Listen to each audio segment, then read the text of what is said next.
Le local lui-même. Donc, merci beaucoup. Et je pense que je viens de le croiser, ce formateur. Mais j'ose espérer que vous sortirez grandi de cette formation parce que j'ai pu en un laps de temps déceler en lui des qualités d'un grand pédagogue. Quelqu'un qui, à travers même, peut-être qu'il y aura une formation théorique, et je pense que la méthodologie est bien adoptée. Vous faites théorie et vous l'articulez à la pratique. Mais non seulement, c'est quelqu'un qui pratique aussi beaucoup d'autres techniques, parce que je l'ai vu en un laps de temps pratiquer la pédagogie par l'exemple. Merci beaucoup. Donc, je ne vais pas être long. Je vous félicite et vous remercie et vous souhaite persister dans vos activités de formation.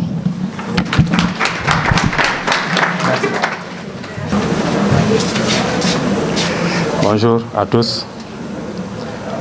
Donc, normalement, on ne doit pas parler après le directeur. On ne doit pas parler, quoi. Donc, nous voulons juste donc, vous saluer, vous encourager et aussi remercier l'amicale. Donc, saluer aussi le formateur donc, pour sa disponibilité. Donc, saluer aussi cette initiative-là.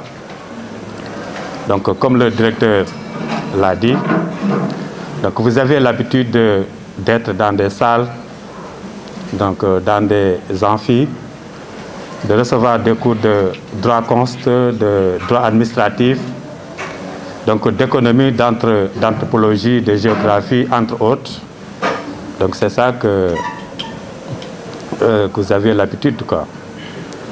Mais aujourd'hui, l'amicale donc nous offre ou vous offre une formation donc qui vient compléter donc ces formations classiques là donc que vous recevez dans les salles et dans les amphis. Donc c'est juste pour saluer l'initiative et donc vous souhaiter une bonne formation. Merci.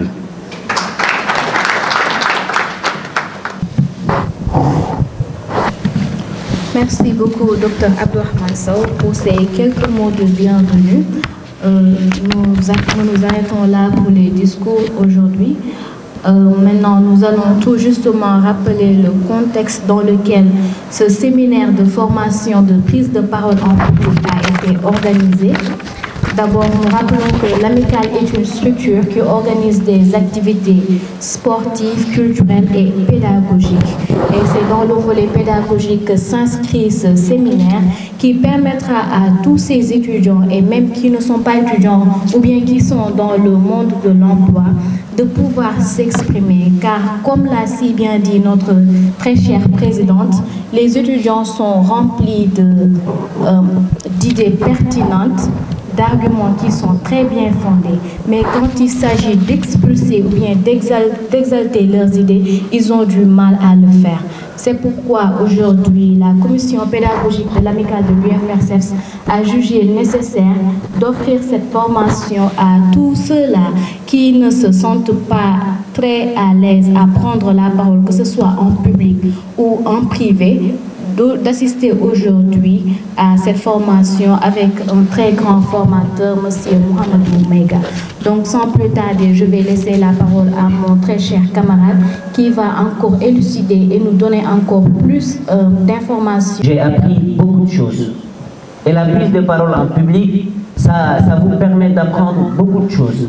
Ça vous permet d'abord d'avoir la confiance en soi quand vous parlez devant un public. Et la présidente l'a su bien énumérer, il y a beaucoup de personnes qui ont les arguments, qui ont les capacités intellectuelles pour pouvoir exprimer certaines opinions, mais la façon dont on les exprime n'est pas parfois adéquate. Et donc c'est pourquoi il faut pouvoir, et la présidente a bien su le manque, mais aussi le directeur adjoint a dit le besoin. Donc le besoin, c'est comment pouvoir mettre en pratique ces connaissances, ces capacités intellectuelles qu'on a pour essayer de ne plus avoir la traque.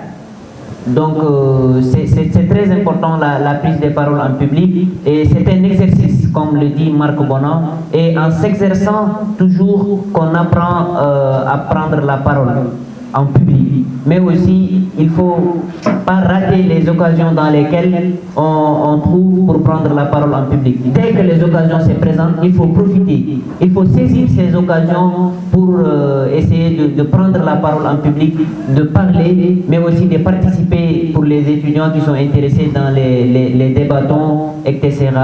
Donc, nous allons d'abord, à présent, présenter notre très cher modérateur du jour, qui est M. Mohamed Maïga, avant que l'administration ne prenne congé. Il s'appelle M. Mohamed Maïga. Il est diplômé d'une licence en histoire contemporaine, d'un master 1 en gestion des biens, des sites et des institutions du patrimoine, d'un master 2 en gestion des sites du patrimoine et des institutions culturelles, et plusieurs certificats internationaux en art oratoire et leadership en Afrique. Exemplaire. Et puisque nous devons être exemplaires, j'ai quelques règles quand même que je voudrais partager avec vous pour que notre formation puisse se faire dans les meilleures conditions.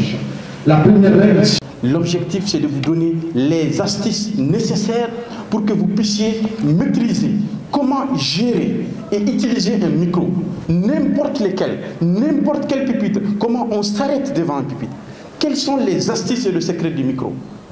Et enfin, comprendre.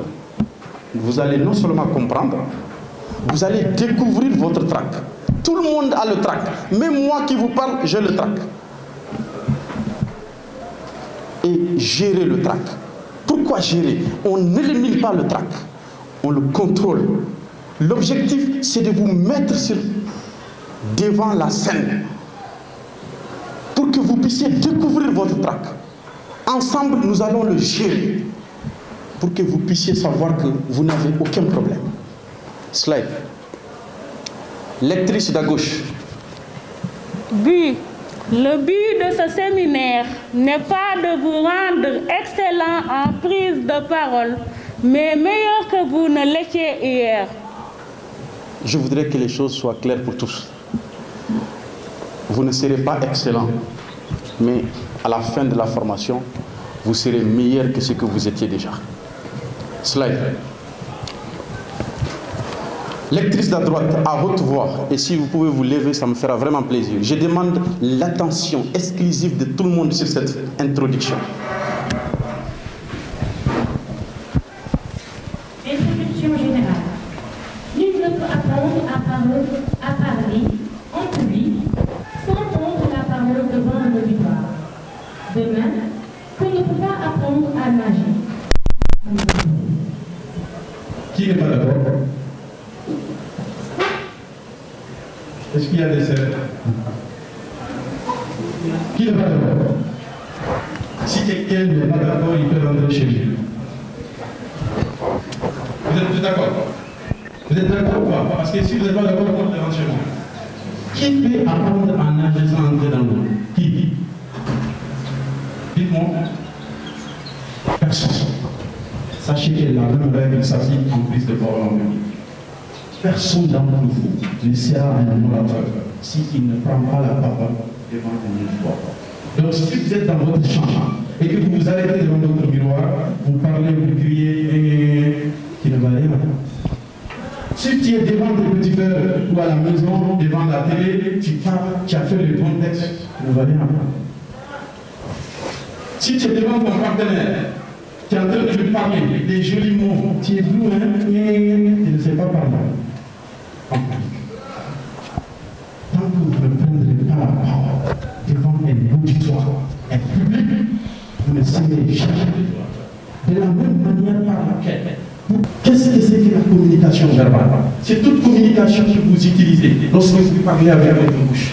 Je vous apprends, peut-être que vous le savez déjà, et cette communication ne constitue que 7% seulement. 7% dans vos relations, contre 93% pour la communication non verbale. Qu'est-ce que cela signifie? Cela veut dire que l'homme parle plus quand sa bouche est fermée que quand il ouvre. Vous allez dire à M. Mega, là quand même, c'est pas vrai. N'est-ce pas, c'est pas vrai? C'est vrai ou c'est vrai? Vrai ou vrai? Je vais vous expliquer.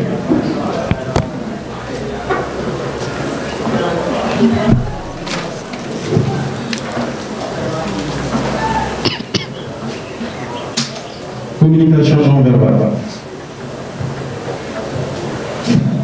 Communication non verbale.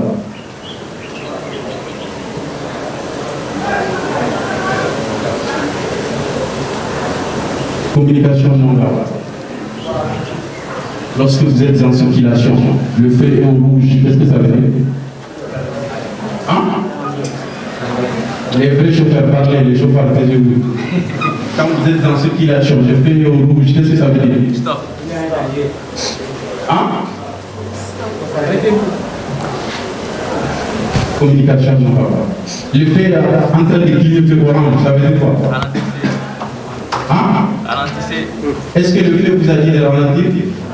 Communication non verbale. Le feu est au vert, qu'est-ce que ça veut dire? Passer.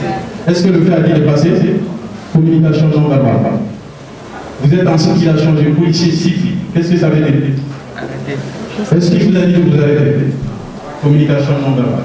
Vous êtes dans votre chambre à l'IGB et vous entendez des sifflets les matins, on vient cogner à votre porte, qu'est-ce que ça veut dire? Hein? Commission? Sorti pour une AG. Est-ce qu'on vous a dit sortir pour une AG? Communication non verbale. Vous êtes dans votre salon assis, vous sentez la cigarette, l'odeur, la fumée de cigarette. Qu'est-ce que ça veut dire? Hein? Quelqu'un fume? Est-ce que la personne vous a dit je suis en train de fumer? Communication non verbale. Vous sentez l'odeur de votre copain ou votre copine sans l'avoir vu. Qu'est-ce que ça veut dire? Ça veut dire beaucoup de choses. Communication non verbale. Votre téléphone sonne. Est-ce que le téléphone est je suis en train de sonner? Est-ce que la personne qui vous appelle vous dit c'est moi? Il faut prendre d'abord le téléphone. Communication non verbale. En fait, l'homme passe toute sa vie à communiquer sans pouvoir ouvrir sa bouche, les gens qui l'ouvrent. C'est juste une fois. Quelle que soit vos qualités, vos compétences, vous devez utiliser plus la communication non verbale pour convaincre votre auditoire que la communication. Venez apprendre. Qu'est-ce que vous ne savez? Je rappelle. Vincent, non, orateur ou vos attentes.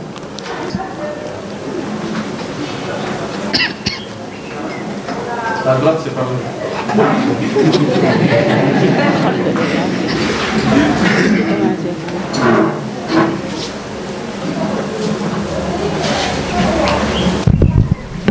Alors, bonjour tout le monde. Je m'appelle Ibrahim Abba, étudiant à l'UFR-CRAC, à la section des licences de culture africaine. Mon orateur préféré, je dirais, un étudiant de l'UFR-CRAC, M. Diouf, que j'ai connu dans notre section et qui nous apprend beaucoup de l'art oratoire. Donc notre attente aujourd'hui, c'est quoi? C'est de pouvoir comprendre les techniques par lesquelles nous pouvons convaincre non seulement le public, mais aussi les membres du jury. Parce que l'art oratoire, ce n'est pas seulement de prendre la parole pour parler, mais aussi c'est de pouvoir savoir ce que l'on doit dire pour pouvoir convaincre le public. Merci.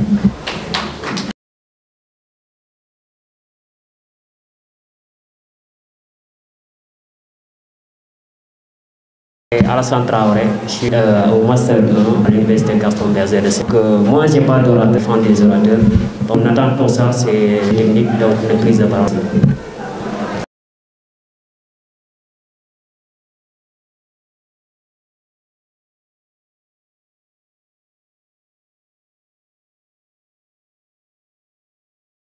Culture et des écosystèmes aquatiques.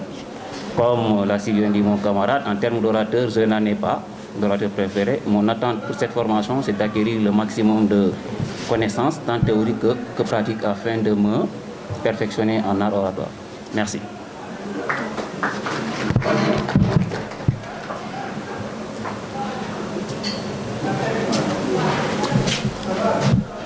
Bonjour à toutes et à tous. Je me nomme Abdrahman Salem. Je suis étudiant à l'IFR CRAC, section métier du patrimoine, niveau Master 1, parcours gestionnaire du site du patrimoine et des institutions culturelles. Comme orateur, mon orateur préféré ici présent, M. Mohamed Mega, je le vis à chaque fois s'exprimer. Et j'avoue qu'il parle vraiment. Et quand il parle, il est vraiment, c'est vraiment bon de l'écouter. Et ensuite,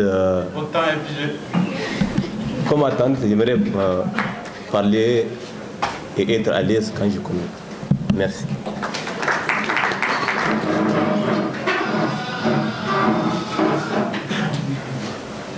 C'est un téléphone chinois? Bonjour à tous et à toutes. Moi, c'est Mohamed Adoum Ali, étudiant en sociologie à l'université Gaston Berger de Saint-Louis. Mon orateur préféré, ce serait notre modérateur du jour, M. Anwar Mamanour Kosemi, un compatriote. Je le respecte trop et je le considère. Et je suis fier de lui parce qu'il a été champion de l'art oratoire organisé par la coordination des étudiants étrangers. Et mon objectif ici, mes attentes ici, c'est de venir assister à une grande formation organisée par les grands orateurs et champion de gîte oratoire, M. Mohamed Maïga. Je vous remercie.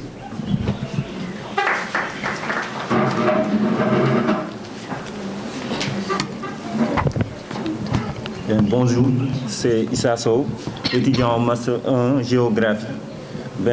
Moi, mon orateur préféré, c'est le regretté Mohamed Aou.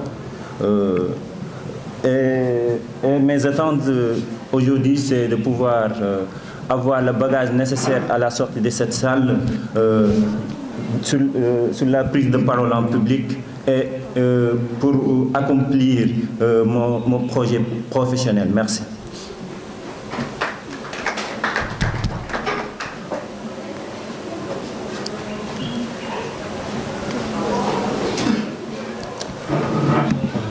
Bonjour tout le monde, je me nomme Hassan Beng, étudiant en l'UFR Sciences Agronomie d'Aquaculture et des technologies alimentaires. Mon orateur préféré, c'est notre chef de section, Dr Nicolas Diouf.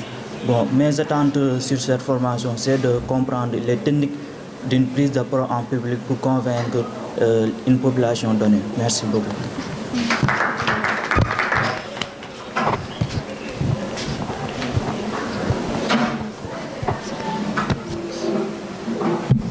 Bonjour tout le monde, je me nomme Sekou Kamara, je suis doctorant à l'UFR SEC, économie appliquée.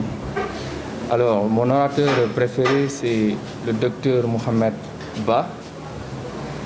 Mes attentes, c'est pour pouvoir développer ma capacité à convaincre les gens, mais également à pouvoir parler en public. Ok, merci.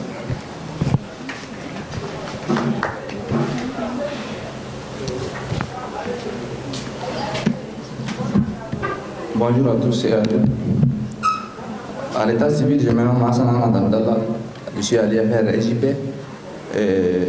Mes orateurs préférés, je n'ai pas un, mais j'ai deux qui sont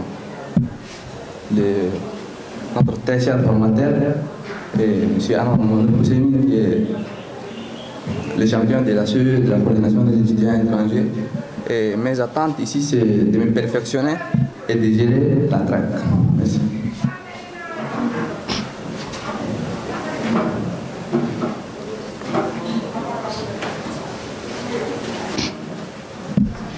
Bonjour. Salam alaikum. Je réponds au nom de Moustapha Dramé.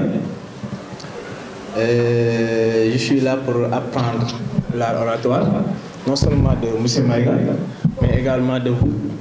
Parce que déjà, nous pouvons constater que nous sommes là des étudiants, très bien en débat, très bien en communication. Et je pense qu'au fur et à mesure que l'on avance, voilà, ça va s'avérer. Mes débatteurs, pour ne pas dire mon débatteur, oui, mon orateur, je voulais dire. Donc, ils sont au nombre de 3.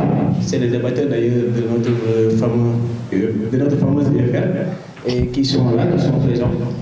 Et également, M. Mike. Merci beaucoup. Le suivant, rapidement. La personne qui suit se prépare en même temps. D'ailleurs, venez à 2 comme ça, dès que quelqu'un finit, la personne enchaîne. Ça permet d'aller vite. Bonjour, je m'appelle Sokhna Fatma Sène. Mon orateur préféré, c'est M.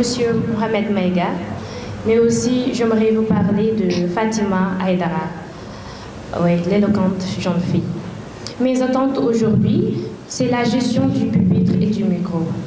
Et je voudrais à la sortie de cette salle savoir comment manier le micro et comment se tenir devant un pupitre. Merci. Bonjour tout le monde, je m'appelle Mam Astatal, je suis en licence 2 en droit des affaires à l'ISM Saint-Louis. Mon oratrice préférée est Aminata Diarra. Mes attentes, j'ai jugé nécessaire de venir ici pour mieux parler en public et gérer mes pas français.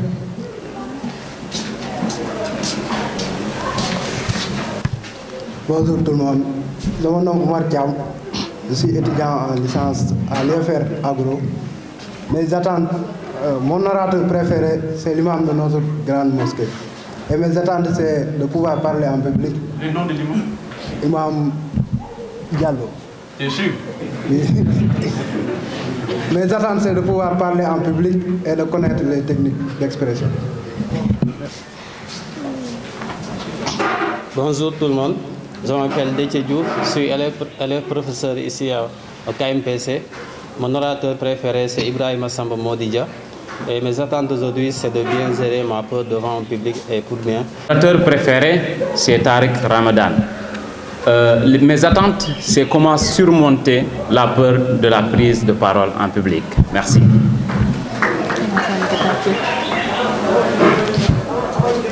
Bonjour tout le monde.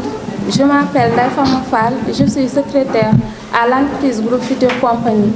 Je n'ai pas d'orateur préféré, mes attentes pour aujourd'hui, c'est de mieux comprendre et d'acquérir un maximum de connaissances. Merci.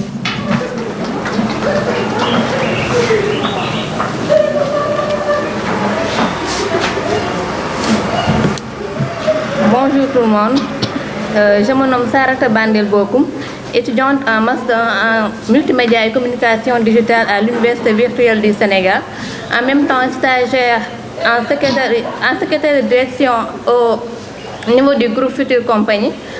Mes attentes, c'est à la sortie de cette formation être capable de m'exprimer à l'aise face à un public. Merci.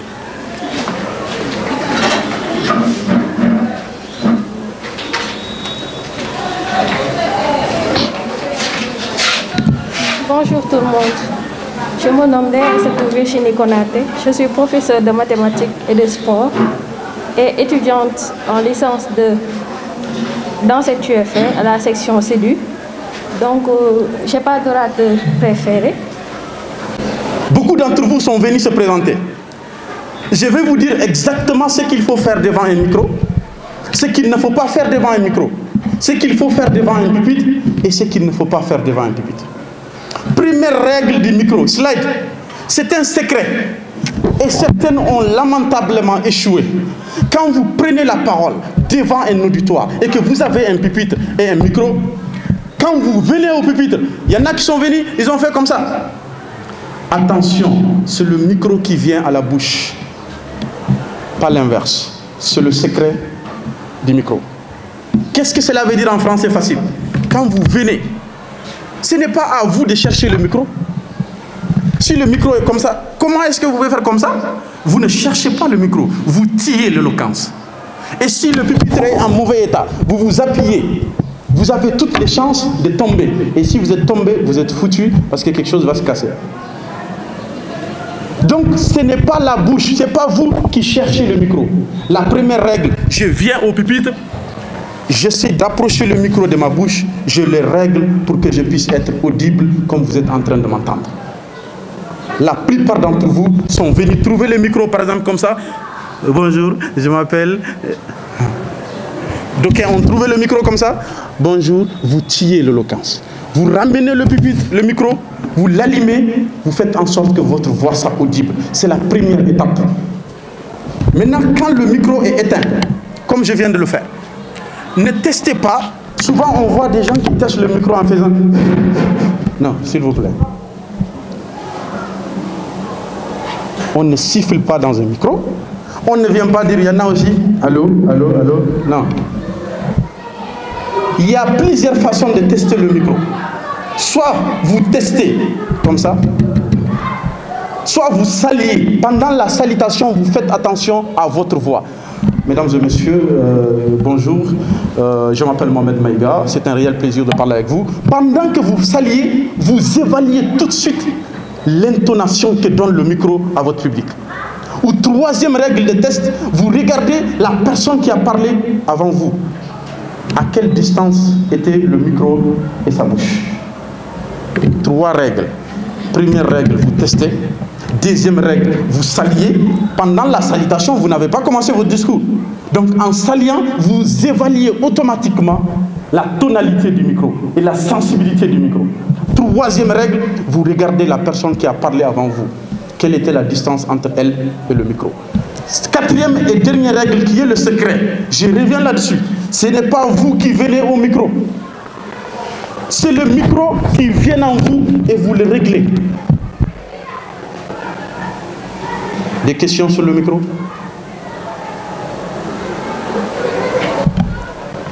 Deuxième chose, il y a des gens qui sont venus. Bonjour, je m'appelle Mohamed Maïga. Bon, mon orateur préféré c'est Anouar. Ok, bon, je n'ai pas d'attente.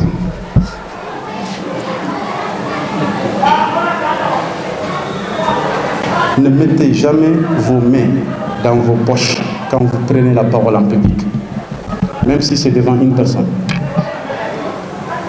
Ne croisez jamais les bras quand vous prenez la parole devant un auditoire.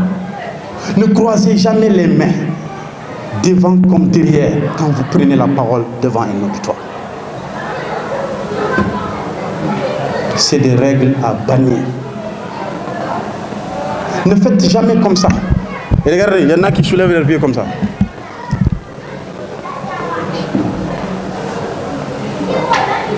Le comportement de l'orateur devant le public, il n'y a pas de modèle standard. Je vais vous donner 3 à 4 exemples. Vous avez le choix. Chaque être humain a des manières que lorsqu'il l'utilise, il est en l'aise. Il y a des gens qui veulent être immobiles, qui ne bougent pas des pieds. Ils sont en l'aise. Moi, par exemple, je bouge soit devant, je reviens en arrière. Ça, c'est moi. Cela ne veut pas dire que vous devez le faire. Vous faites les gestuels du pied avec lesquels vous êtes plus en l'aise. N'imitez pas quelqu'un, même si c'est le meilleur orateur du monde. Vous faites quelque chose avec laquelle vous êtes vous-même en l'aise. Première règle. Deuxième règle, la main. Regardez, il y a un pupitre. Regardez comment je vous parle. Vous pouvez faire comme ça. Je m'appelle Mohamed Maïga, c'est un réel plaisir d'être avec vous. Bon, en fait, depuis ce matin, je suis venu vous dire que je suis venu à cette formation. L'objectif, c'est de vous apprendre. Comme orateur préféré, j'ai Barack Obama. En fait, Barack Obama, je l'apprécie beaucoup. Les gestuels doivent aller avec ce que vous dites. Vous ne pouvez pas croiser les mains pendant 1 minute sur le pupitre. Non, le pupitre n'a pas besoin de ça. Vous ne pouvez pas rester immobile pendant 1 minute, votre corps n'en a pas besoin. Plus vous bougez, ou bien même si vous êtes resté, ça dépend de vous-même. Est-ce que vous êtes en l'aise dans la position? Si c'est le cas, restez dans cette position. Le plus important, ce n'est pas la position, mais ce que vous allez dire. Et ce que vous allez dire est conditionné par votre façon de vous arrêter. Parce que quand le corps est mal à l'aise, vous allez dire des bêtises. Alors que vous devez être le plus en l'aise pour que vous puissiez dire bien ce que vous avez préparé. La plupart des orateurs qui échouent la prise de parole, ce n'est pas parce qu'ils n'ont pas préparé, c'est parce qu'ils se sentent mal à l'aise. Première règle, ce type de micro, c'est le micro qui vient à la bouche. Ça dépend de votre taille, vous ajustez le micro. Vous ajustez jusqu'à ce que le micro soit à une distance où votre voix est audible. Ça, c'est avec ce micro. Lorsque vous avez des micros comme ça change la donne. C'est le micro le plus dangereux en prise de parole. Micro Bluetooth sans câble.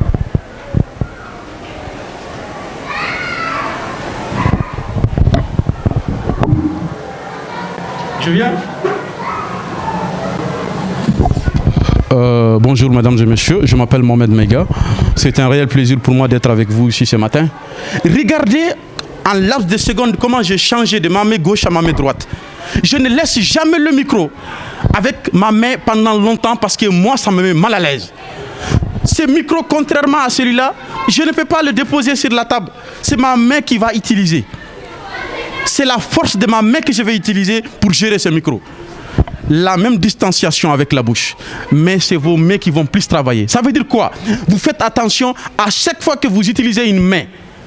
L'autre main qui n'est pas en train d'être utilisée par le micro doit être en train de faire des gestes ou de bouger. Vous ne faites pas bloquer ça. La même règle s'applique avec la main gauche. Ainsi de suite, avec ce micro. Maintenant, si vous êtes assis en classe, un exposé, ou vous êtes invité à une conférence, la première règle, souvent, vous venez vous trouver le micro est comme ça. Si vous êtes en l'aise, comme ça, et que vous êtes en train de parler, on vous entend, ne changez pas là. Mais admettons que ça, c'est mes papiers. Regardez ce qui se passe. Donc, je suis venu vous parler de la démocratie au Sénégal. Mon thème est intitulé La démocratie sénégalaise face à la gestion du Covid, des manifestations politiques. Et regardez comment je suis figé sur ma communication. Ça cause un problème. Vous avez le choix en ce moment. Le micro, il est ajustable. Mesdames et messieurs, je suis très heureux de partager avec vous cette communication. En fait, mon objectif, c'est de parler de la démocratie. Vous mettez le micro là où vous êtes mis à l'aise. Ne laissez pas le micro vous déranger. Si le micro vous dérange, votre communication ne va tout simplement pas passer. S'il y a beaucoup de papiers, je suis au milieu. Je ne mets jamais le micro au milieu. Je le mets toujours en langue. Je l'ajuste. Je lis, je finis ce papier, je renverse par là. Qui peut me donner des papiers vierges de forme AK, comment on les appelle déjà? A4, voilà. 2. Donnez-moi 2.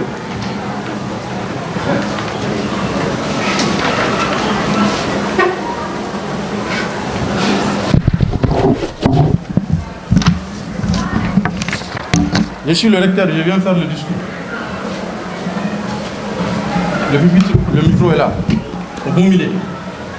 La première chose que vous devez faire, bonjour mesdames et messieurs, vous poussez le micro, vous déposez les papiers ici. Vous déposez de sorte que la taille que vous avez utilisée pour déposer ces papiers, la même taille puisse être disponible ici. Pourquoi? Quand vous finissez de lire la première page, pour que vous puissiez déposer cette page à gauche. La même règle, vous pouvez l'appliquer aussi par là.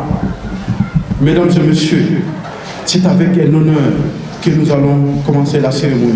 En réalité, l'université Gaston Berger de Saint-Louis est une université d'excellence. Regardez quand ma main quitte cette partie pour venir ici. S'il n'y a pas d'espace, vous allez mélanger les papiers. Si les papiers sont mélangés avec le stress, vous allez dire des bêtises. Et quand vous dites des bêtises, les gens vont se rendre compte. Il y a une façon de gérer carrément les papiers. Vous avez également le choix.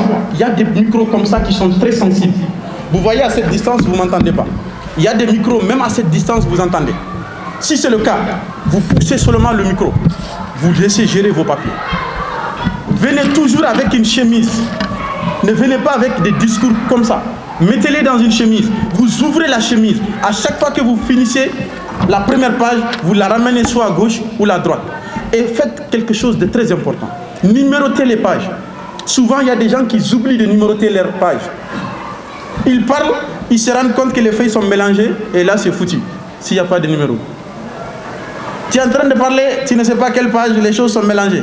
Tu es foutu, hein? Parce qu'il n'y aura plus de cohérence dans ton discours. Numérotez les pages, c'est très important. La police de votre discours. Si vous avez écrit dans l'ordinateur avec une police, Time News Roman, c'est bien. Si la taille est de 12, avec un discours, vous augmentez la taille. Vous partez jusqu'à 16 ou 18 pour que l'écriture soit encore plus grande. Parce que quand vous êtes devant l'auditoire, tellement que vous stressez, tellement que vous avez envie de partir, je vous jure, quand votre stress... Levez les deux mains. Mesdames et messieurs, soyez les bienvenus à cette formation de l'UFR SAPS. En effet, c'est dans le cadre de notre formation que nous avons décidé d'organiser ceci. Cette formation a été parrainée par vous parlez, vous faites bouger les mains. Là, attention, vous ne faites pas travailler l'autre main. Vous avez besoin, je vais vous donner un petit secret. Vous savez, quand vos deux mains prennent les papiers, votre concentration, votre stress est stabilisé. C'est-à-dire, si vous utilisez vos deux mains, votre stress est stabilisé. Même sur le plan scientifique, ça a été démontré. Mais dès qu'il y a une main qui traîne, le stress n'est plus stabilisé. Donc faites en sorte de concentrer vos deux mains sur le papier. Mesdames et messieurs, en fait c'est ça. Donc vous êtes en l'aise. Mais quand il n'y a qu'une seule main, si vous n'êtes pas habitué à faire des gestes, vous allez massacrer tout ce qui est gestuel. Cette même règle peut s'appliquer si on est assis. Viens. Souvent, les gens sont assis, il y a quelqu'un qui vient vous donner votre micro pour parler. Bon, mesdames et messieurs, je m'appelle Mohamed Mega. Bon, l'objectif c'est de vous présenter. Vous voyez là? Vous massacrez encore. Vous faites en sorte que ces micros soient proches de vous.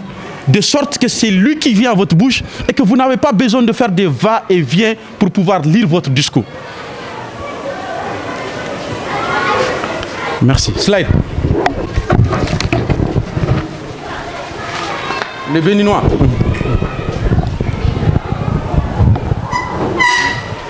Qu'est-ce qui ne va pas? Nous allons découvrir, oui. Regarde.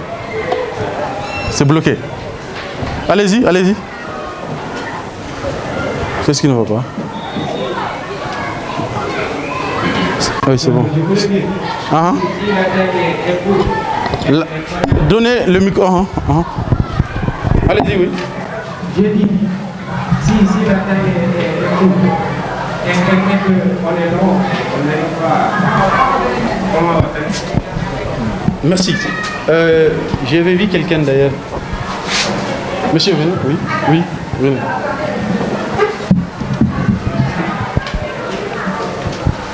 Le technicien, ça va?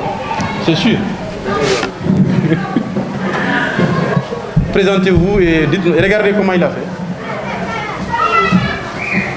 Attendez, attends. Regarde, premier geste, qu'est-ce qu'il a fait? Il a soulevé. C'est même pas la peine de parler. Il a résolu tout de suite. Il a donné la réponse à ta question. Si vous êtes long de taille, vous soulevez le pupitre. Si c'est l'inverse, vous connaissez la règle, vous? C'est tout. J'ai répondu à la question.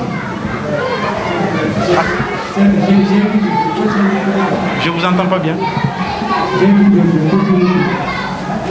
J'ai pas compris. Dans certains discours, j'ai vu que certains discours que les gens n'arrivaient pas à faire.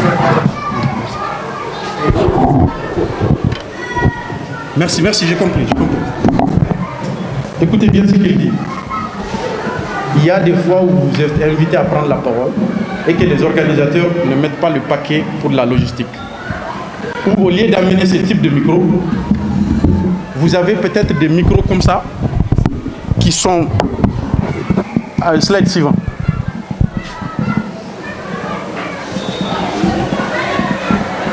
Slide suivant. Non, retourne en arrière. Retourne. Retourne. Prenons ça. Prenons ça. Ça, c'est ça. Admettons que ça n'a pas la taille. Ce qu'il veut dire seulement, souvent, il y a des personnes qui sont très longues de taille, que la distance qui les sépare de leur bouche du micro est tellement considérable qu'on ne les entend pas. Je considère que c'est ça, mon pupitre. Regardez la distance. Si c'est ce type de micro, vous êtes obligé de vous accoupler.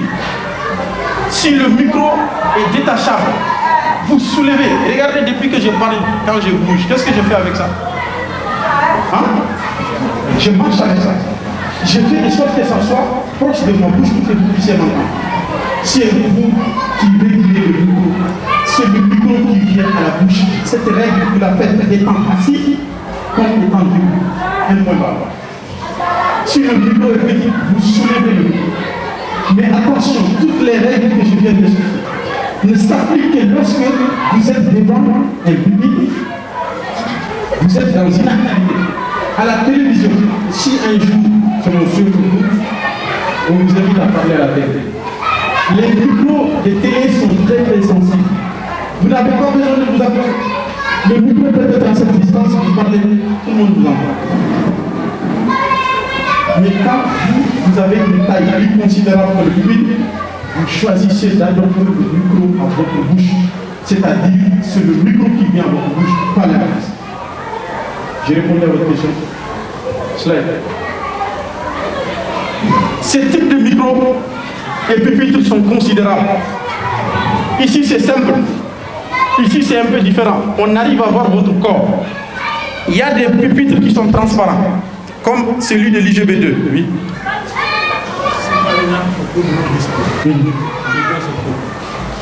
Très bien.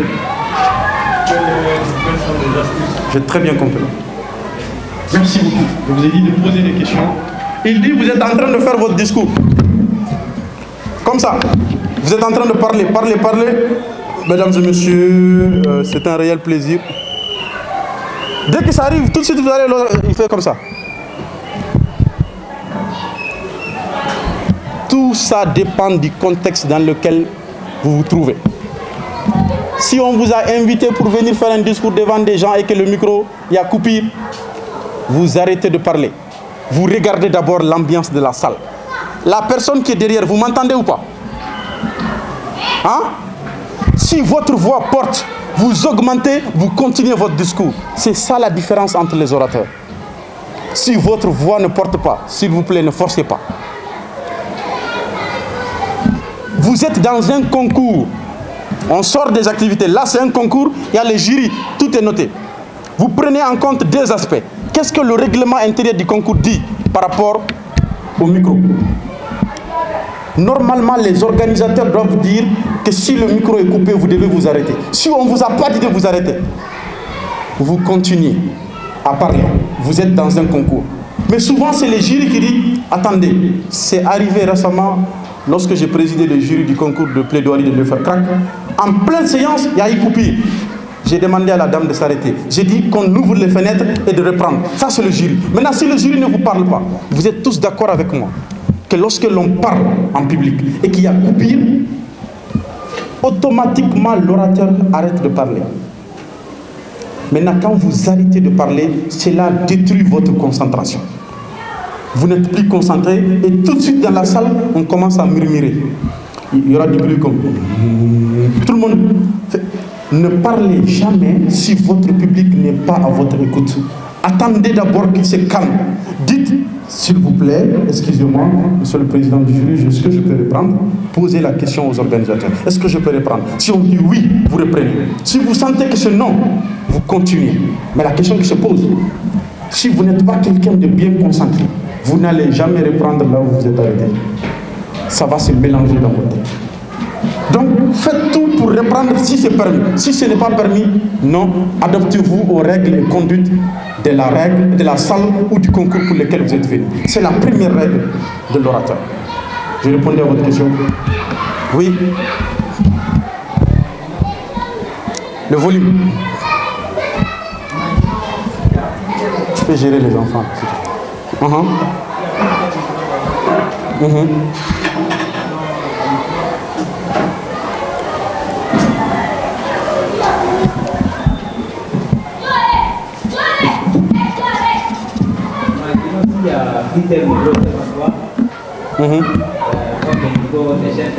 Comme ici. Ce ne sont pas des micros comme celle-là. Pour la presse, il y a plusieurs micros et le micro principal. Mais ça, il y a presque 5 micros. Qu'est-ce que tu fais en installant le micro? Qu'est-ce que tu fais en découpant le micro ou bien bien? Merci. J'ai eu droit à cette question récemment dans une formation avec l'université Conakry Trésor. Vous êtes? Est-ce que tout le monde voit ici? Hein? Tout le monde ne voit pas? Quelqu'un peut m'aider là? On peut mettre ça à côté? Juste là. Faites attention. Il dit si vous êtes devant les micros, ici. Quels sont les micros qui sont prioritaires? Les micros prioritaires, c'est le micro là, qui est branché au haut-parleur et tout le monde l'écoute. Le reste des micros, c'est soit la presse, une télévision, une radio, une télé, une radio. Et tu n'as pas besoin de prendre le micro pour qu'ils puissent entendre. C'est des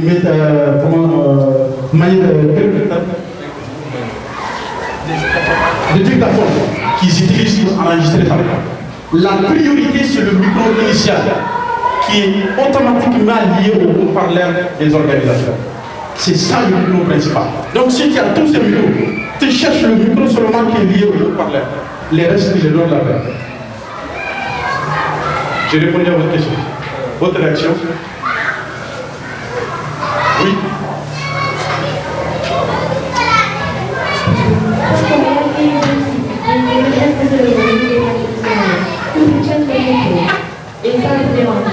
Ils font quoi? Oui. Et ça nous dérange à la fin. Merci. Est-ce qu'on peut récupérer le micro ou bien on peut laisser comme ça? Les parties, la méthode de service. Tout à l'heure, quand elle est venue avec le micro, si ça vous dérange, madame, je peux prendre moi-même, excusez-moi, c'est fait. Vous prenez vous-même le micro. Effectivement, c'est qu'il y a des gens qui ça leur dérange quand on prend le micro. Il y a aussi l'inverse. Il y a des gens qui sont en l'aise et on le prend le micro. Je vous ai dit, soyez le plus que possible en l'aise devant votre auditoire et votre public. Si c'est ce qui te met en l'aise, prends le micro. Si tu veux, mange le micro même, si ça te met en l'aise. Donc tu dois être autant que moi en l'aise en faisant ce qui t'arrange. Autre réaction? Donc venons au ce type de public. Ici, par exemple, le corps est caché quand vous êtes derrière. Comme par exemple le peu ici. Donc vous ne voyez pas mes pieds, sauf ceux qui sont devant. Si on ne voit pas vos pieds, vous avez le choix entre faire bouger vos pieds comme vous voulez. Si souvent moi le public cache carrément tout mon corps, j'ai fait beaucoup de bêtises derrière. C'est un jeu pour moi. Si on ne voit rien, je fais même souvent comme ça. Mais personne ne sait, parce qu'on voit que mon corps. J'aime jouer, j'aime me mettre à l'aise. Mais si on voit vos pieds, restez tranquille. Il y a des gens qui sont à l'aise. Il y a des gens qui ont bien parlé, ils ont besoin de faire comme ça. Comme ça. Ils parlent, personne ne sait. J'ai même vu quelque chose d'extraordinaire. On était lors des colloques, je pense bien. Il y a les tables qui sont devant. Devant ici. Ils ont mis des draps. Donc on ne voit pas les pieds des gens. La rentrée de la salle, c'est comme la rentrée de l'ICAD 2. Les invités rentrent par derrière. Donc puisqu'il y a des tables qui couvrent, on ne voit rien. Il y avait un intervenant, un blanc. Il était en culotte, personne ne savait. Puisqu'il y avait ces rideaux-là ici, il s'est levé. C'est quand il est venu parler, comme moi j'étais assis là, que j'ai vu, il était en culotte ici. Mais personne ne l'a vu. En vous, c'était bien, tu ne pouvais même pas imaginer. Quand je l'ai vu, je suis tombé de rire. Les gens m'ont regardé bizarrement, ils m'ont dit qu'est-ce qu'il y a dit, il n'y a rien. Pour vous dire quoi, si on voit, slide, je vais vous montrer, slide. Regardez le pupitre de l'IGB2, ceux qui connaissent l'IGB2. Tout le monde connaît l'IGB2? Voici le pupitre, il est transparent. Ça veut dire quoi? On voit même tes chaussures quand tu parles. Tout ça, tu dois le prendre en compte. Donc quand c'est le cas, tu fais moins de mouvements. Mes mouvements sont toujours ça. Pied gauche soit devant, ou pied droit quand je suis devant le pied. Quand on le voit, je reste tranquille. Retourne un peu en arrière. Donc regardez ici, on voit les pieds. Ici, on peut ne pas voir. Le micro le plus dangereux devant un public, c'est celui-là. Souvent, ce sont les techniciens qui vont les soigner. C'est les micros comme ça, sur des trépieds comme ça. C'est collé, on branche, on maintient, je ne sais pas si on peut nous aider, on maintient ça et c'est toi qui l'ajustes. Ce micro est dangereux, pourquoi? Le plus souvent, ce n'est pas ajustable. C'est toi qui t'adoptes à ce micro.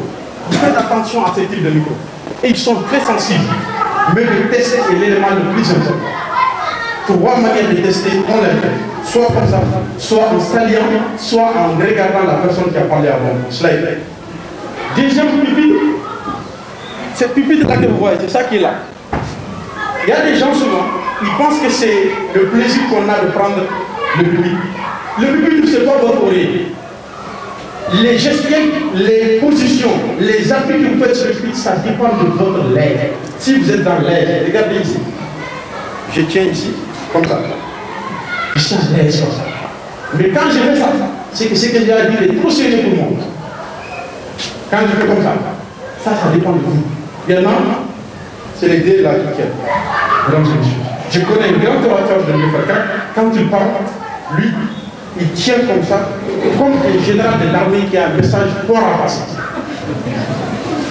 Donc tout dépend de ce que vous voulez dire. Si vous voulez qu'on vous prenne aussi, il y en a aussi, quand ils sont très fâchés. Vous élèves là. Mais je vous ai dit de rester tranquille. Regardez, au lieu de maîtrise, il vient jusqu'à maîtrise. Donc pour vous dire quoi? En fait, votre manière de vous arrêter devant le bruit en dit long sur votre comportement. Si c'est quelqu'un qui est fier, fougueux, qui frime, vous voyez tout de suite, nous, on les remarque dès qu'il prend la parole. Sa façon de s'arrêter. D'abord, il vient, il fait le malin comme si le pupitre c'est lui qui l'a acheté. Le micro aussi, il fait le malin comme si c'est lui qui l'a acheté. Tout ceci est visible et peut impacter votre auditoire. Soyez le plus naturel possible. Soyez simple. Votre objectif, c'est comme vous, que votre voix soit audible. Et ce n'est pas vous qui venez au micro. Je l'ai dit et je le répète. C'est le micro qui vient à la bouche. C'est l'une des règles principales de la prise de parole. Si vous êtes assis, c'est ce que souvent j'aime le plus. Quand je dois intervenir et que je sais que je dois m'asseoir pour le faire. Je suis tellement en l'aise que je souris. J'aime m'asseoir pour parler. Chacun doit savoir si c'est quand il est debout qu'il est en l'aise ou quand il est assis. Quand vous le saurez, le jour où on vous donnera la parole, dites je voudrais aller au pupitre parce que vous êtes en l'aise quand vous êtes debout. Si c'est quand vous êtes assis, vous dites je voudrais rester assis pour parler parce que vous savez que vous êtes en l'aise quand vous êtes assis. Il y a des gens tellement qu'ils aiment impressionner, je vais aller au pupitre, alors qu'ils sont mal à l'aise devant. Ils partent, ils vont convaincre personne. Ne jouez pas à Rambo en prise de parole. Vous devez vous comporter de la manière la plus accessible possible pour que vous puissiez être en l'aise devant votre auditoire. Il est important d'être naturel. Arrêtez d'imiter ou de chercher à impressionner. Parlez naturellement. Parlez avec les gestes. Maintenant, la position assise. Vous êtes invité à un genre, le forum de Davos, ou bien le sommet mondial de l'eau qui se tiendra ici au Sénégal. Je vais venir maintenant aux habillements. Vous devez vous asseoir. Je commence par les hommes. Vous devez vous asseoir.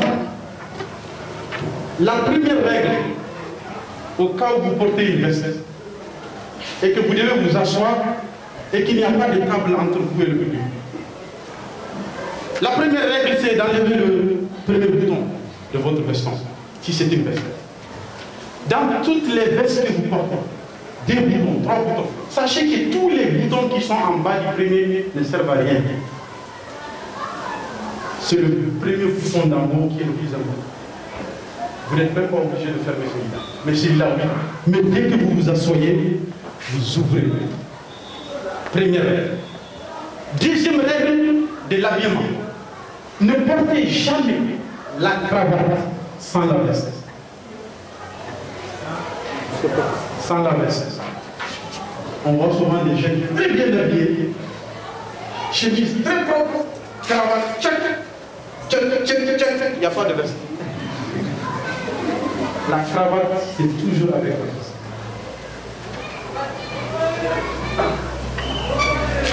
Deuxième règle de la cravate.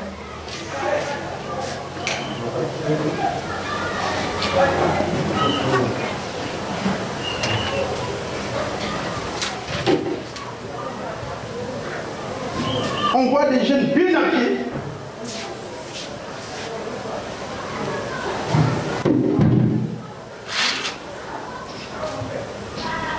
La cravate est là.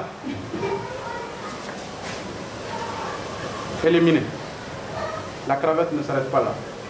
On voit d'autres, la cravate est là. Elle est minée. Les niveaux de la cravate, c'est en dessous de votre ceinture. Ici. Juste en dessous, en haut ici. Ici. On voit des professeurs, j'ai vu des ministres, cravate ici. J'ai vu des ministres, cravate jusqu'ici. Les niveaux de la cravate, c'est en dessous de votre ceinture. En dessous, ici. Est-ce que ça va? Les femmes? Oui, allez-y. Allez-y. Vous avez parlé de l'équipe, pas parler de porter cravate sans J'ai pas compris. Vous avez conseillé de ne pas porter de cravate sans veste. Oui. Est-ce que les vestes? Oui. Si ce n'était pas, j'allais le dire.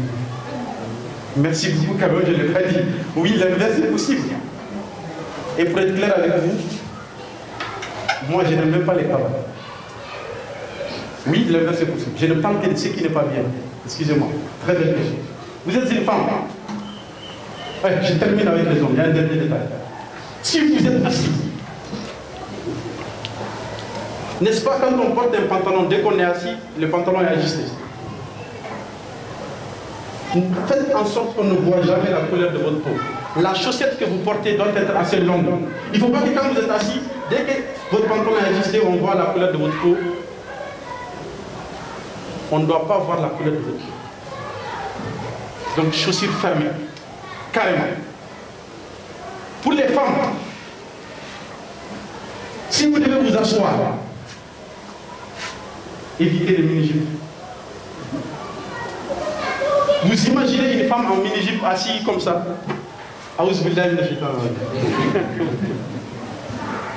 Évitez les collants. Les hommes, ne prenez jamais la parole avec des manches courtes. Courtes, chemise, je ne sais pas quoi, sauf si c'est les vestes africaines ou les habits traditionnels. Manches courtes, jamais. Les femmes, venons au maquillage. Si vous aimez les maquillages, maquillez-vous, mais attention, renseignez-vous si la salle est climatisée. Demandez la température de la salle. Sinon, c'est la catastrophe. Il y a des gens,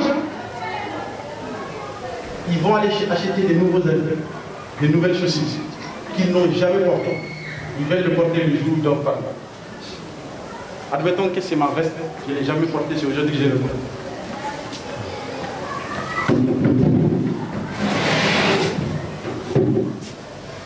Mesdames et messieurs, soyez les bienvenus à cette conférence. Je m'appelle Mohamed Omega. Bon, c'est pour vous dire que je suis venu partager avec vous. On va tout de suite le savoir. Tu n'es pas en l'aise. Il y a des gens, ils ne portent pas de monde. Les jours où ils doivent parler, ils vont acheter des mondes. Bonjour, c'est pour vous dire que je suis bien, bon, je m'appelle Mohamed Omega. Ok, mon objectif c'est de vous parler de... On va le savoir. Il y a des gens, ils n'ont jamais porté des lunettes. Je vois ça chez les filles. Les jours où elles doivent faire des exposés, tac, tac, tac, tac. Mesdames et messieurs, bon, en réalité c'est pour vous dire que c'est moi qui est chargé de faire les cours. La réalité c'est que nous allons le faire. Oui. On va tout de suite savoir que tu n'es pas habitué à porter des lunettes. En résumé, je vais dire quoi? Soyez le plus possible naturel dans ce que vous portez. Évitez les accessoires qui vous mettent mal à l'aise. Le gars allait acheter de nouvelles chaussures. Il ne l'a jamais essayé. Le jour J, il a essayé la boutique vite, mais apparemment les chaussures, il sert. Je donne l'exemple des filles. Elle est allée acheter des talons. C'est la première fois qu'elle met talons. On est devant les... Tu vas tomber. Tu fais tout ce qui fait te mettre mal à l'aise. Si c'est des hommes qui mettent des chaussures qui te servent, on là, quand il marche, on le sent. Et quand il va arriver à la maison, il enlève les chaussures, ses pieds seront rentrés. Tu vas te créer des problèmes. Mettez-vous à l'aise. Les habits que vous devez porter, les chaussures, vous les essayez avant. Ne les portez pas les jours J, parce que ce n'est pas le jour de la guerre qu'on devient guéri. Est-ce que ça va? Oui.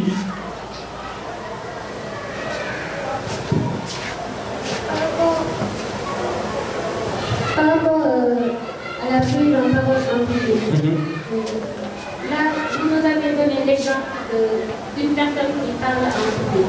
Si vous êtes invité avec d'autres personnes et qu'on met une table et que tout le monde est là, et que vous êtes plus à l'aise quand vous parlez, c'est bien que vous.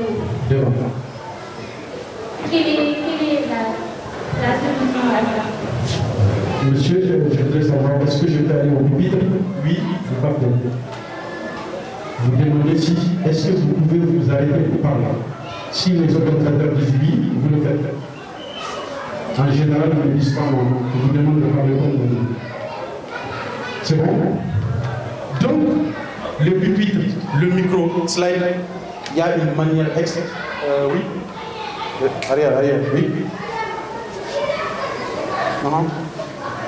Vous avez parlé concernant les maisons. Merci.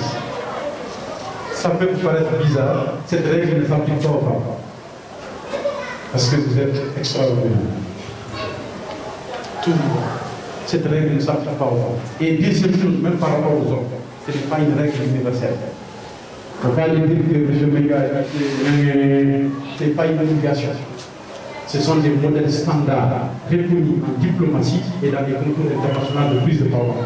En diplomatie, c'est une obligation. Je connais des ministres qui renvoient les diplomates parce qu'ils sont mal habillés, ils ne sont pas d'accord avec la Et la règle du premier bouton, cette règle ne s'applique pas devant le président.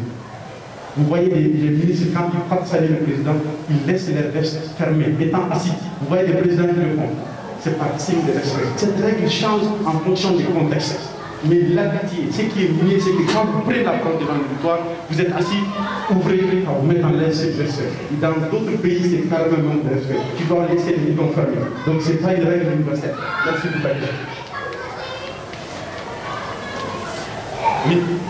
Donc je voulais demander, est-ce que le fait de poser sa main sur le pupitre ou bien de prendre le micro ne tue pas la communication gestuelle? Très bien. Il dit, est-ce que le fait de poser la main sur le pupitre, comme ça? Regardez, je m'appelle Mohamed Omega. J'ai tiré le casque. Mais il m'attend que j'ai pété les deux mains. Je m'appelle Mohamed Omega. J'ai tiré. Donc mettre la main sur le pupitre n'est pas bon. Peut-être sur les bouts du pupitre ou les angles, mais comme ça n'a aucun sens. Ça montre que vous avez peur. Ça montre que vous n'êtes pas préparé, vous n'êtes pas concentré. On les met soit au bout ou à l'angle, où on décide de carrément pas les mains, en faisant des gestes avec la main, on ne touche pas le micro. Votre réaction? Merci. Oui. Voilà, là je crois que nous sommes en train de donc là, nous sommes en train de voir les places de l'autre. Mais ce que je n'ai pas vu, c'est celui qu'on a l'habitude de voir au niveau des plaques, c'est-à-dire les petits micros-là qu'on s'est mis dessus et voilà. J'avais dit, c'est vrai que l'image n'est pas là, mais j'ai bel et bien parlé des plaques de télé. J'ai dit que quand vous êtes devant une télé, jusqu'à ce que j'ai pas besoin de vous appuyer. Tchao peut en témoigner en tant qu'homme de médias. Le micro est déposé sur la table. Il est tellement sensible que tu n'as pas besoin de t'appuyer. Souvent aussi, on le colle carrément à ton veston ou à ta chemise. Donc, tu n'as pas besoin de t'appuyer. Donc, cette règle ne s'applique pas quand vous êtes dans une émission télé ou vous êtes filmé par une télévision dans l'intérieur du plateau. Mais quand la télé vient vers vous, c'est autre chose. On appelle ça du média training.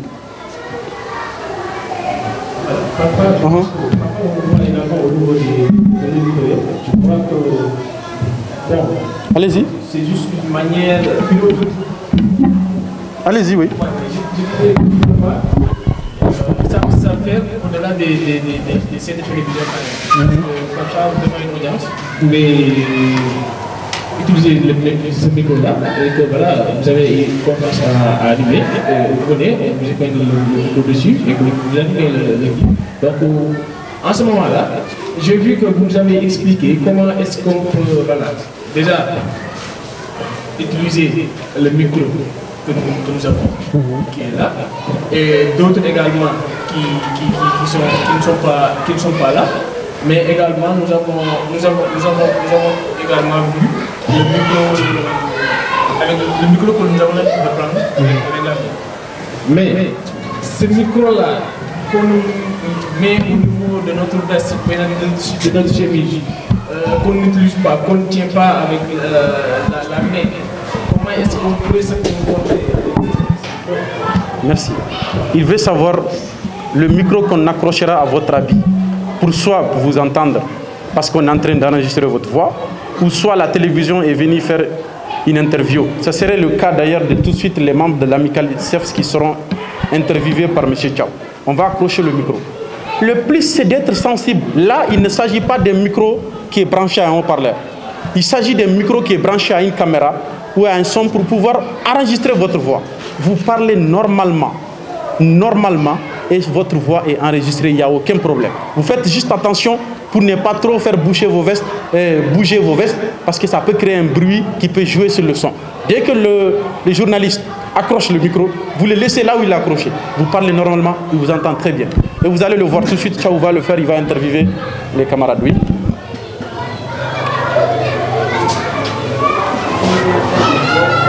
Hein? J'ai pas entendu. Hein?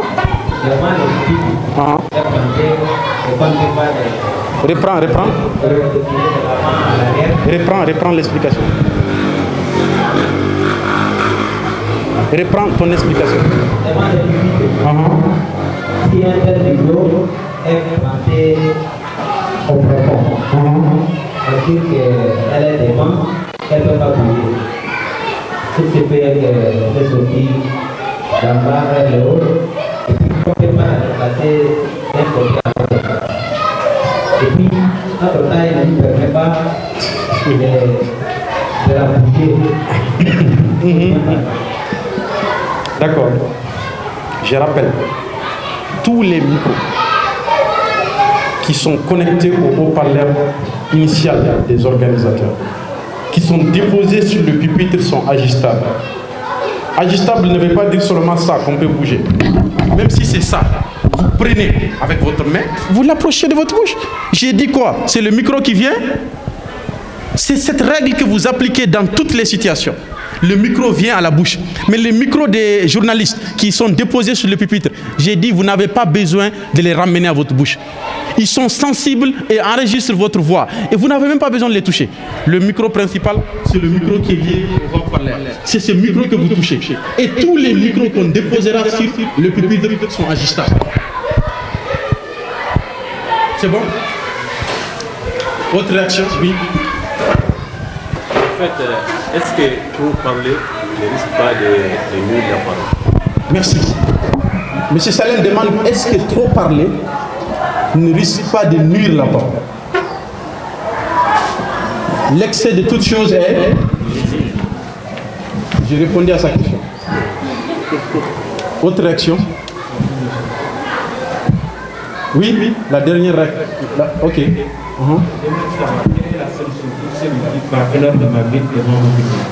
Celui qui parle est...